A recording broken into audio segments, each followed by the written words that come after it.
Урок медиаграмотности прошел в Камрадском лицее имени Гаврила Гайдаржи для учеников 11 класса. Организовал данное мероприятие Центр независимой журналистики города Кишинева в партнерстве с радиостанцией Европа Либере. Журналисты рассказали ребятам, что означает медиаграмотность, как разобраться в потоке информации, понять, где правдивая информация, а где манипуляция. Менеджер по стратегическому развитию Центра независимой журналистики Инна Грыждяну отметила, что будущее страны за подрастающим поколением, и оно должно научиться ориентироваться на современном медиарынке. Цель Центра независимой журналистики – помочь им в этом. Сейчас такое время, когда именно медиаграмотность нам надо. У нас есть очень много телеканалов, очень много газет, и люди, слишком много информации, и люди должны иметь способности как-то фильтрировать всю эту информацию, чтобы не быть манипулированными, чтобы знать, что это правда или неправда.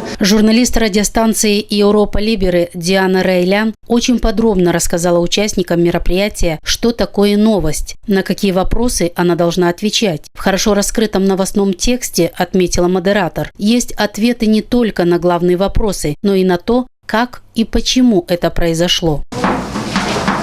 Как? Выборы. Как они прошли? Там какой-то проект, как он прошел?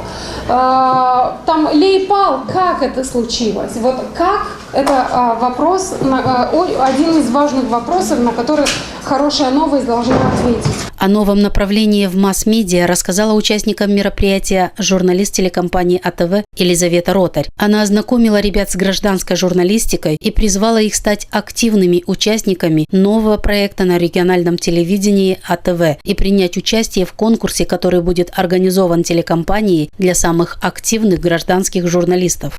Мы создали сайт atv.md, и там есть рубрика «Гражданская журналистика». Мы сделали для того, чтобы, если кто-то из вас желает сотрудничать, мы открыты, мы хотим с вами сотрудничать. Можете высылать нам ваши идеи, фотографии. Мы разместим в эту рубрику. И где-то в конце года мы посмотрим, чем больше будет информации, сколько будет фотографий, разыграем конкурс.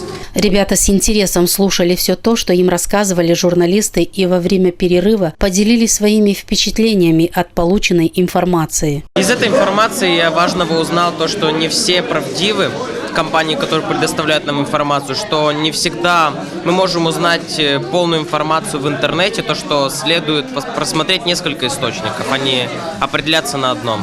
Очень много нового о том, что какую информацию нужно выбирать и какая качественная, которая полезна для нас в наше время. Я интересуюсь вообще масс-медиа, как я представил BBC, Al Jazeera, да.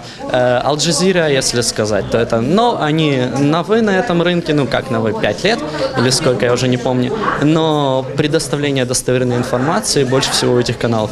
Много интересно про то, как нужно и надо анализировать информацию. Проверять всю информацию, которая нам поступает, и должны осознавать, что мы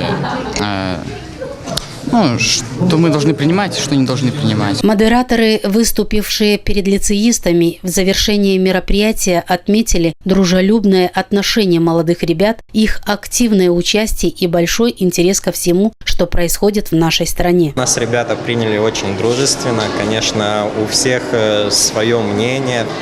Мы проектировали один документальный фильм, который имеет свой посыл, свой социальный посыл, о том, что если ты действительно хочешь что-то очень сильно, ты этого добьешься.